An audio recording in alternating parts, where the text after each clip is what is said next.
تاک راتوں میں جید علماء کرام آپ کے سامنے کتاب و سنت کی روشنی میں اپنی معروضات کو رکھا کریں گے۔ الحمدللہ آج کے تمام مہمانان گرامی تشریف لا چکے ہیں۔ انشاءاللہ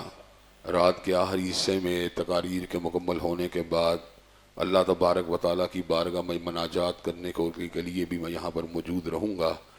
لیکن حسب سابق رمضان المبارک میں پڑھی گئی منزل کے خلاصے کو تاک راتوں میں مختصر طور کے پر جاری و ساری رکھا جائے گا،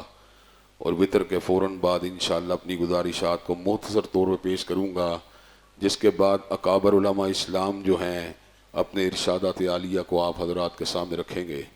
حضرات گرامی قدر 21ویں پارے تک میں نے اپنی چند گزارشات کو آپ حضرات کے گوش گزار کیا ہے۔ اللہ تعالیٰ کے فضل و کرم سے آج 22ویں پارے کے بعد مضامین کو آپ کے سامنے رکھوں گا۔ 22ویں پارے کے شروع میں اللہ تبارک و تعالیٰ اس بات کا ذکر کرتے ہیں کہ امہات المومنین جو ہیں وہ اہل البیت میں شامل ہیں۔ اللہ تبارک و تعالیٰ فرماتے ہیں وَقَرْنَ فِي بُيُوتِكُنْ، اپنی گھروں میں ٹکی رہو، وَلَا تَبَرَّجْنَا تَبَرُّجَ الْجَاهِلِيَّةِ الْأُولَىٰ، اور جاہلیت کی بے پردگی اور بناؤ سنگھار کا اظہار نہ کرو، وَأَقِمْنَا الصَّلَاةَ وَآتِينَا الزَّكَاةَ وَأَطِيعْنَا اللَّهَ وَرَسُولَهُ، تم نمازوں کو قائم کرو، زکوٰۃ کو ادا کرو، اللہ اور اس کے رسول کی اطاعت کرو۔ انما یرید اللہ لیذھب عنکم الرجس اہل البیت ویطہرکم تطہیرا، بے شک اللہ تبارک و تعالیٰ نے فیصلہ پاکی کو دور کیا جائے اور تمہیں طاہر اور مطہر کر دیا جائے۔ حضرات گرامی قدر، حضرت رسول اللہ صلی اللہ علیہ وسلم نے چادر مبارک میں سیدنا علی المرتضیٰ، سیدنا فاطمہ الزہرا، سیدنا حسن و حسین کو لے کر بھی انہی آیات مبارکہ کی تلاوت کی تھی، جس سے یہ ثابت ہوتا ہے کہ وہ بھی اہل البیت میں شامل ہیں، لیکن جن کے بارے میں آیات اتری ہیں ان کو اہل البیت سے نکال دینا، اور جن کے بارے میں یہ آیات پڑھی گئی ہیں فقط ان کو اہل البیت میں شامل کرنا، یہ کسی بھی طور پر درست نہیں۔ چنانچہ اہل سنت کا یہ موقف ہے کہ حضرت علی المرتضیٰ کی اولاد بھی اہل البیت میں شامل ہے، اور ان سے ساتھ ساتھ امہات المومنین بھی اہل البیت میں شامل ہیں، اور وہ تمام صحابہ کرام رضوان اللہ علیہ مجمعین اہل البیت میں شامل ہیں، جن کو خود نبی مہربان نبی کریم صلی اللہ علیہ وسلم نے اہل البیت میں شامل قرار دیا ہے۔ حضرات گرامی قدر، اس صورت میں اللہ تبارک و تعالیٰ نے ختم نبوت کا بھی ذکر کیا اور ارشاد فرمایا ما کان محمد ابا احد من رجالکم ولکن رسول اللہ و خاتم النبیین، حضرت محمد کریم صلی اللہ علیہ وسلم تم میں سے کسی جوان مرد کے باپ نہیں، بلکہ اللہ تبارک و تعالیٰ کے رسول اور اس کے آخری نبی ہیں۔ حضرات گرامی قدر، حضرت رسول اللہ صلی اللہ علیہ وسلم پہ اللہ نے نبوت اور رسالت کو تمام کر دیا ہے۔ آپ کے بعد جو بھی دعوی نبوت کرے گا وہ دائرہ اسلام سے خارج ہے۔ آپ کے بعد غلام محمد قادیانی، علی محمد باب، حسین علی مازندانی، اور اس سے بہت عرصہ قبل مسیلمہ کذاب، اسود انسی، اسی طرح سجاح نے دعوی نبوت کیا۔ امریکہ کے بر اعظم کے اندر علی جاں محمد نے، اسی طرح دیگر مقامات کے اوپر راشد الخلیفہ وغیرہ نے دعوی نبوت کیا۔ جو بھی رسول اللہ صلی اللہ علیہ وسلم کے بعد دعوی نبوت کرتا ہے وہ خود بھی دائرہ اسلام سے خارج ہے، اور اس کو ماننے والے لوگ بھی دائرہ اسلام سے خارج ہیں۔ حضرات گرامی قدر، اس صورت میں اللہ تبارک و تعالیٰ نے ذکر الہی کے فائدے کا بھی ذکر کیا اور ارشاد فرمایا یا ایھا الذین آمنوا اذکروا اللہ ذکرا کثیرا وسبحوہ بکرۃ واصیلا، اے ایمان والو اللہ کا ذکر کثرت سے کیا کرو اور صبح و شام اس کی تسبیح کو بیان کیا کرو۔ هو الذی یصلی علیکم وملائکتہ لیخرجکم من الظلمات الی النور وَكَانَ بِالْمُؤْمِنِينَ رَحِيمًا۔ اس کا نتیجہ کیا نکلے گا؟ اللہ اور اس کے فرشتے تمہارے اوپر درود بھیجیں گے، تمہاری زندگی کے اندھیروں کو دور کر دیا جائے گا، تمہیں روشنیوں کے راستے کے اوپر چلا دیا جائے گا۔ اس صورت میں اللہ نے اس بات کا بھی ذکر کیا کہ ان اللہ وملائکتہ یصلون علی النبی یا ایھا الذین آمنوا صلوا علیہ وسلموا تسلیما، بے شک اللہ اور اس کے فرشتے حضرت رسول اللہ کی ذات اقدس کے اوپر درود بھیجتے ہیں۔ اے ایمان والو تم بھی ان کی ذات کے اوپر درود و سلام کو بھیجا کرو۔ جو حضرت رسول اللہ صلی اللہ علیہ وسلم کی ذات گرامی کے اوپر ایک مرتبہ درود بھیجتا ہے، اللہ 10 مرتبہ اس کے اوپر درود بھیجتا ہے، وہ جو بھیجتا ہی رہتا ہے اللہ اس کے گناہوں کو معاف کر دیتا ہے، اس کے غموں کو دور فرما دیتا ہے۔ اس صورت میں اللہ نے اس بات کا بھی ذکر کیا یا ایھا النبی قل لازواجک وبناتک ونساء المؤمنین یدنین علیہن من جلابیبہن،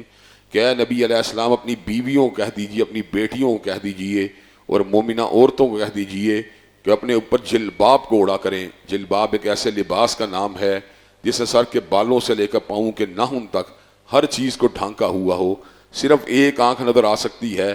تاکہ راستے کو جج کرنے میں یا راستے کا تعین کرنے میں آسانی ہو. اس صورت میں اللہ تبارک و تعالیٰ ان لوگوں کا بھی ذکر کرتے ہیں جنہوں نے اپنے سرداروں اور وڈیروں کی وجہ سے اللہ کے نبی کے راستے کو چھوڑ دیا. ان کا کیا انجام ہوگا؟ یوم تقلب وجوہہم فی النار،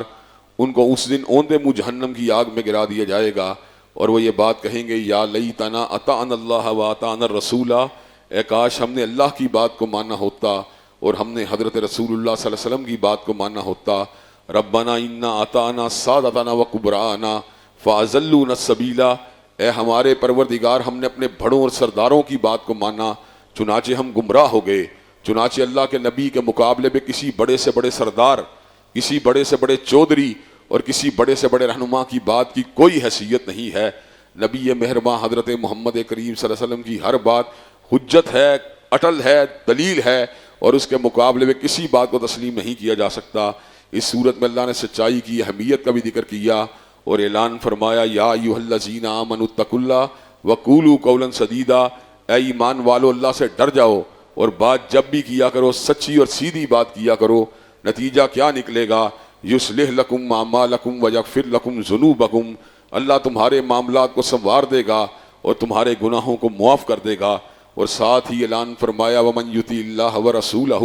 فقد فاز فوزا عظیما، جو اللہ اور اس کے رسول کی بات کو مانے گا حقیقت میں کامیاب وہی ہوگا. چاہے لوگوں کو یہ بات نظر آئے کہ رسم و رواج میں کامیابی ہے، چاہے لوگوں کو یہ بات نظر آئے کہ معاشرے کے اندر پائے جانے والے ٹرینڈز کو فالو کرنے میں کامیابی ہے، لیکن حقیقی کامیابی اسی کو حاصل ہوگی جو اللہ اور اس کے رسول کی بات کو مانے گا. اس کے بعد سورہ سبا ہے اور سورہ سبا کے فقط 2 مضامین کے بعد سورہ فاتر کی طرف میں جاؤں گا. سورہ سبا میں اللہ تبارک و تعالی سبا کی بستی کے زوال کا ذکر کرنے کے بعد حضرت رسول اللہ کی جمی انسانیت کے لیے بشیر و نذیر ہونے کا ذکر فرماتے ہیں اور اعلان ہوا وما ارسلناک الا کافۃ للناس بشیرا و نذیرا ولکن اکثر الناس لا یعلمون، کہ اللہ تبارک و تعالیٰ نے حضرت رسول اللہ صلی اللہ علیہ وسلم کو جمی انسانیت کے لیے بشارت دینے والا اور ڈرانے والا بنا کے بھیجا ہے، لیکن لوگوں کی اکثریت اس حقیقت کو نہیں جانتی. ابھی بھی یورپ میں بہت سے لوگ ایسے رہتے ہیں،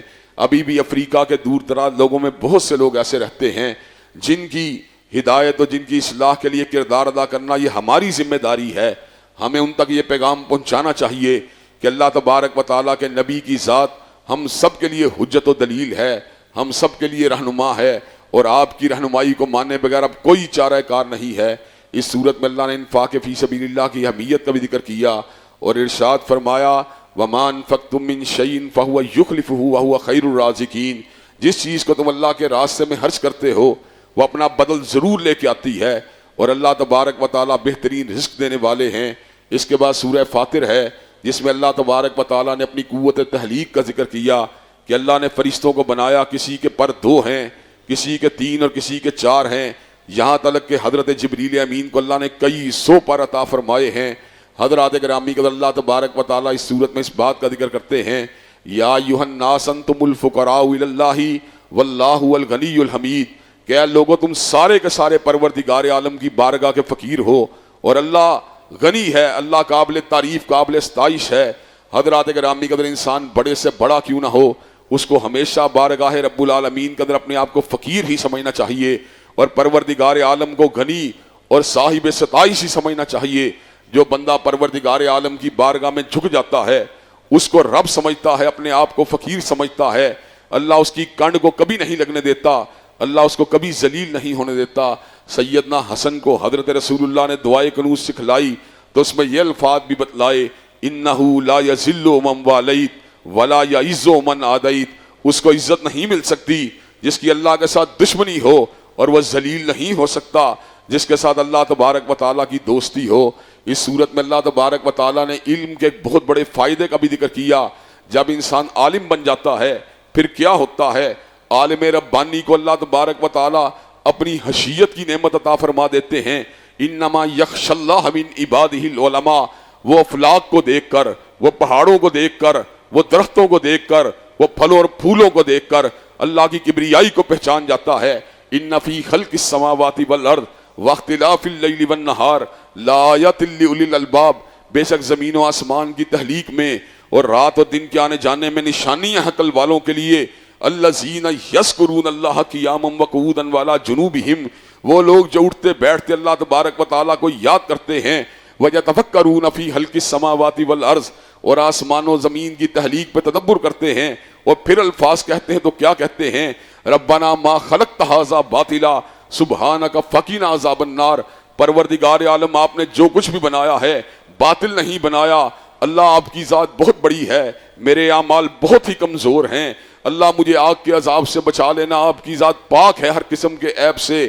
حضرات گرامی قدر اسی حقیقت کو اللہ ان الفاظ میں یہاں پر بیان فرماتے ہیں، انما یخشی اللہ من عبادہ العلماء، بے شک اللہ سے ڈرنے والے اس کے عالم بندے ہوتے ہیں۔ جو علم ترقی کرتا ہے تو انسان کو اپنی کم مائگی کا احساس بڑھ جاتا ہے، جو علم ترقی کرتا ہے اللہ کی صفات علیہ کا علم، اللہ کے اسماء مبارک کا علم، اللہ کی کبریائی کا علم، اللہ تبارک و تعالیٰ کی قدرت کاملہ کا علم جتنا بڑھتا چلا جاتا ہے اتنا ہی انسان میں اپنی بے کسی اور بے بسی کا احساس بھی بڑھتا ہی چلا جاتا ہے۔ چنانچہ عالم ربانی کی یہ کیفیت ہوتی ہے کہ انما یخشی اللہ من عبادہ العلماء، اللہ کے خوف سے وہ کپکپا رہا ہوتا ہے، اللہ کے خوف سے وہ گھبرا رہا ہوتا ہے، اور اللہ کی بارگاہ میں کھڑے ہونے سے اس کو خوف آ رہا ہوتا ہے۔ حضرات گرامی قدر اللہ نے اس بات کا ذکر قرآن میں یوں بھی فرمایا، اما من خاف مقام ربہ ونہى النفس عن الہویٰ فإن الجنۃ ہی المأویٰ، جو اللہ کے سامنے کھڑے ہونے سے ڈر گیا اور اس نے اپنی خواہش کو دبا لیا، بے شک وہ شخص جنتی ہے۔ حضرات گرامی قدر اس کے بعد سورہ یاسین ہے، وہ سورہ یاسین کے فقط ایک مضمون کو بیان کر کے اپنی بات کو ختم کروں گا، اس کے بعد معزز علماء کرام انشاءاللہ اپنے فرمودات کو اور اپنے ارشادات عالیہ کو آپ کے سامنے رکھیں گے۔ اللہ تبارک و تعالیٰ سورہ یاسین کے شروع میں اس بات کا اعلان فرماتے ہیں، یاسین والقرآن الحکیم انک لمن المرسلین علی صراط مستقیم، حکمت والے قرآن کی قسم ہے، محمد علیہ السلام آپ رسولوں میں سے ہیں اور آپ ہی کا راستہ سیدھا راستہ ہے۔ حضرات گرامی قدر ہم ہر نماز میں یہ دعا مانگتے ہیں، اہدنا الصراط المستقیم، اللہ ہمیں سیدھا راستہ دکھلا دے۔ اللہ نے سیدھے راستے کی پہچان یہاں پر بتلا دی، یاسین والقرآن الحکیم، حکمت والے قرآن کی قسم ہے، محمد صلی اللہ علیہ وسلم رسولوں میں سے ہیں اور آپ ہی کا راستہ سیدھا راستہ ہے۔ وَإِنَّكَ لَتَدْعُوهُمْ إِلَىٰ صِرَاطٍ مُسْتَقِيمٍ، آپ نے جب بھی دعوت دی ہے صراط مستقیم کی دعوت دی ہے۔ وَإِنَّكَ لَتَهْدِي إِلَىٰ صِرَاطٍ مُسْتَقِيمٍ، آپ نے جب بھی رہنمائی کی ہے صراط مستقیم کی رہنمائی کی ہے۔ حضرات گرامی قدر اللہ نے ان گروہوں کا ذکر کیا سورہ نساء میں جن پہ اللہ کے انعام کا نزول ہوا، من یطع اللہ والرسول فاولئک مع الذین انعم اللہ علیہم من النبیین والصدیقین والشہداء والصالحین وحسن اولئک رفیقا۔ انعام یافتہ گروہ یا نبیوں کی جماعت ہے، یا صدیقین کی جماعت ہے، یا شہداء کی جماعت ہے، یا صلحاء کی جماعت ہے، لیکن انعام یافتہ لوگوں کی صحبت کس کو حاصل ہوگی، ان کی رفاقت کس کو حاصل ہوگی؟ من یطع اللہ والرسول، جو اللہ کی بات کو مانے گا یا رسول اللہ کی بات کو مانے گا وہی ان کا رفیق سفر بن سکتا ہے، وہی ان کا ہم نشیں بن سکتا ہے۔ تو راستہ سیدھا اگر تلاش کرنا ہے تو مشرق و مغرب میں جانے کی ضرورت نہیں، شمال و جنوب میں جانے کی ضرورت نہیں، سیدھا راستہ عبداللہ کے لہتے جگر کا راستہ ہے، آمینہ کے نور نظر کا راستہ ہے، سیدنا ابراہیم کی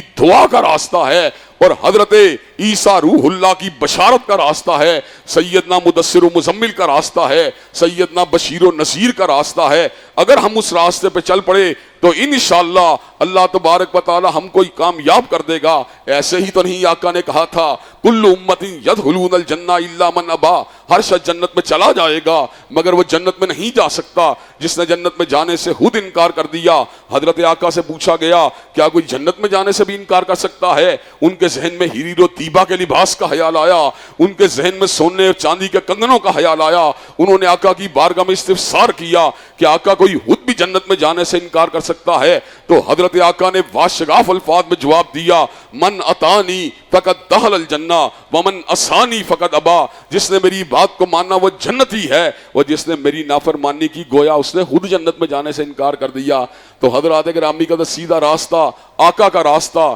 سیدھا راستہ مصطفیٰ کا راستہ، سیدھا راستہ محمد کریم کا راستہ، سیدھا راستہ احمد مجتبیٰ کا راستہ۔ اللہ تبارک و تعالی ہم سب کو صراط مستقیم پہ چلنے کی توفیق دے۔ وآخر دعوانا الحمد